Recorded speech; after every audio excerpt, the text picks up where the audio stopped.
Welcome back to What Arty Noobs for General Disturbance. This is the Rheinmetall Skorpion G. It's the Tier 8 German premium turreted tank destroyer. It's located on the north spawn of Himmelsdorf, and this one is under the command of Awppenheimer. Now, this turreted tank destroyer never actually got built. They started development in January 1943 and designed it. Completion in April 1943, but it never got put into production. They didn't manufacture any. And the reason is they actually needed the Panthers for Panther hulls for Panther tanks instead. Just like they didn't build the GW Panther or the Gorilla 15. Okay, he's gone to the archers to see if he can get a quick shot on the enemy. Gone to sniper view. T-3485's come into view. Oh, he suddenly saw us. And there's another one there. Oh, and he got a cheeky shot in and hit us with an 85mm round for 181 hit points, which is a high roll for him. Now, I think you can see that Awppenheimer's got 3 marks of excellence on the barrel of his Skorpion, so he really does know how to play this thing very, very well indeed.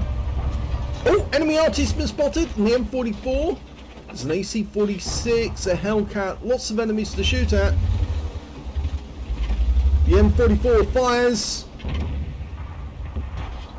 Oh, and an Arty round takes him out, so it looks like our Hummel just took out their M44. That's sweet justice. Okay, doesn't appear to be anything we can shoot at the moment. Now, this tank doesn't have very good armor. In fact, it's diabolically weak, you could say. Any shell that hits it is more than likely going to go straight through. Oh, great shot on the Hellcat. Our opposite number, and well, not quite opposite number because he's tier 6 and we're tier 8. But he doesn't have much armor either, and that shell provided a high roll for 509 hit points. 490 is the alpha, 128mm is the caliber. T-3485. Oh, Amarak! That one blew him apart. So that's nice revenge for that shot he fired earlier in the game. Can we get a shot at that Challenger? Don't think so, but there's another T-3485M down there. Well, that was an opportunistic clutch shot, but the one thing about the Skorpion G is it doesn't have very good gun handling all the time. It's actually accuracy, and it does have good accuracy and good pen, but sometimes the gun kind of lags. And that's mainly because the gunner is actually operating the gun, but the commander is the one who operates the loads the shells in. So very good accurate shot right up onto the hill, hit the Super Pershing, and he got a high roll for 496. I think that one hit the turret.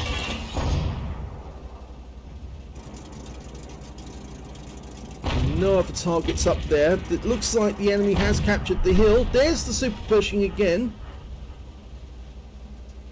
Trying to get a shot. Well, it's a good try, but it actually hit the wall on the battlement, so we didn't get that one. Now, it's a reasonably good top speed, this tank destroyer. 60 kilometers an hour is the maximum speed. But basically, it is a Panther hull with a very, very big gun. And it's actually an artillery gun. It's a Kanonen, the K-43. And how do I know that? Well, because it says K after then says 43, and that means Kanonen. If it was PAC, it would be a anti-tank gun, and if it was KWK, that would be a tank gun fitted on a tank.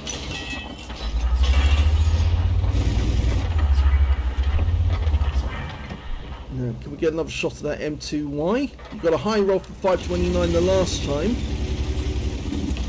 This tank doesn't traverse very well, and you can see the turret traverses virtually, well, it's diabolical. It's very, very slow indeed.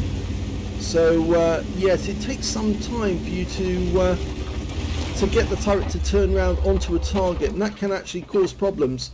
The other thing is the reload time. It's 12.2 seconds standard reload. He's got 10.57, and he's just taken out the Challenger with one shot. There's a 50 TP in the center of the square. Nice shot, 441, but it's a low roll. waiting for that reload to go through. 10.57 is actually quite good for this caliber gun. And another shot onto the 50 TP. It looks like he was looking around to try and find out where we were. I may have seen this at the last moment, but it was too late for him to do anything. Kind of rabbit in the headlights. Okay, our ELC is trying to get his 19mm gun to bear. I think he's around that corner. The ELC is trying to find him. Oh, he's found him!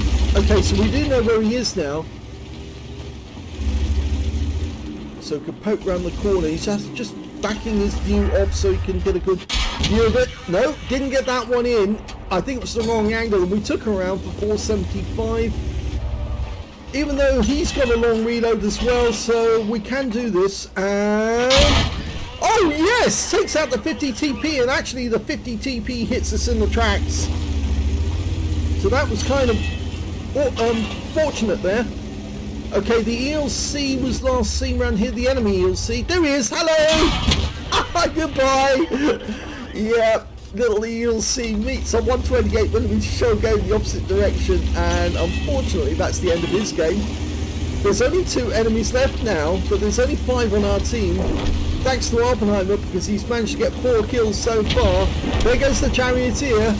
So he's lost his chance to get a top gun, but he can still take out the last enemy tank, which is that Super Pershing, the one he fired on, who's up on top of the hill. You can see one of the enemy rounds went through the gun shield. Not really surprising, because this thing, as I said, doesn't have any armor. He's waiting for the Pershing to come around the corner. Hello! One straight through him. He gets a high roll for 575. Now he is firing the APCR, but that's just to make sure he does get these rounds home, and kills one. Yes! Wins the game. Nicely played by Awppenheimer.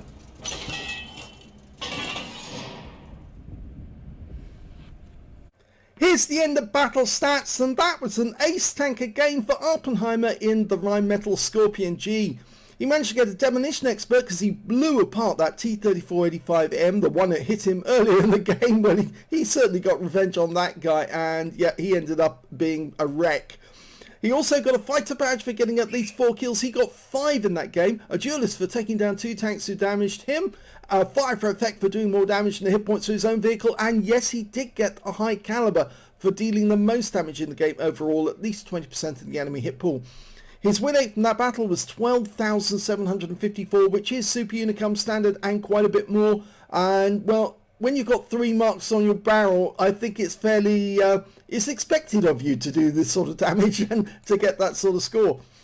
He's top of the table when it comes to damage with 4,911 hit points. The second highest damage was the 112, who got 2,441. He also picked up a steel wall. And the third highest damage went to the ELC M90, 1,980 hit points to him. When it came to kills, it was, yes, Awppenheimer. He got 1/3 of the enemy team and 1 short of getting that top gun with 5 kills. 2 kills went to, oh no, sorry, missed out. The 50 TP managed to get 3 kills. And then we got the 112 getting 2, the ELC M90, the Skorpion and the Hummel. And on the enemy team, their ELC M90 and their Thunderbolt. When it came to base XP, yep, he's got the top in that one, which means he's got the top in all 3 columns. And he's the only player to get over 1,000 base experience points in this game. 1,291, 967 went to the 112, and 765 went to the ELC M90. He fired 15 shots, got 11 direct hits and 11 penetrations. Yet that big 128mm gun, it really does punch a hole through the enemy tanks. In fact, it's got the second highest alpha in all of the tank destroyers at tier 8, the only bigger one being the SU-130PM, and of course that's a 13cm gun, so it's 2mm more, does a bit more damage. But yes, this shell really does do a lot of damage if it hits the target right. 4,911 hit points of damage, of which 2,011 were at more than 300 meters. He received 4 hits from the enemy, 3 of those penetrated, 1 non-penetration. Well, one of those penetrations was definitely from the T-3485M, who he blew apart. The other one was from the 50 TP. In fact, actually, I think he took 2 hits from the 50 TP. And 1 non-penetration. Again, that was from the 50 TP, and that guy did actually hit the tracks And good job that he did, because if he had actually hit the body, it would have made it difficult for Awppenheimer to survive and continue. 2 enemy vehicles spotted, 7 enemy vehicles damaged, 5 killed, and he actually managed to get 5 defense points when he killed the Super Pershing whilst he was in the cap. He earned 123,242 credits from this game on a premium count, 61,621 from personal reserves, 184,862 credits altogether, but he did fire some premium ammo just to get the penetration on the enemy, and as a consequence he actually ended up with 98,587 credits profit. If he'd actually played this on a free-to-play account, he actually would have made a loss. So it just goes to show sometimes it does help having the premium account. 1,936 base XP. Sorry, not base, it's base on a premium. Times 2 for the first victory. 3,874 for completing a mission, 194 for this being a premium vehicle, and 968 for personal reserves. Took away 8,909 experience points altogether. So a very good game in a very difficult to play tank destroyer because it's got no armor. It says thin armor on a thick armored map. Well, yes, you'd expect to have a lot of armor on this map because you expect to have close contact with heavy guns from heavy tanks who've got a lot of armor in return. And if you've got thin armor, the enemy's just going to carve straight through you, and he was lucky not to take more damage. If we look at the armor profile for this tank, you can see that it really doesn't have any. If you look at the live map, you can see 30mm on the lower plate, 30mm on the upper plate. The gun shield is only 14.5mm.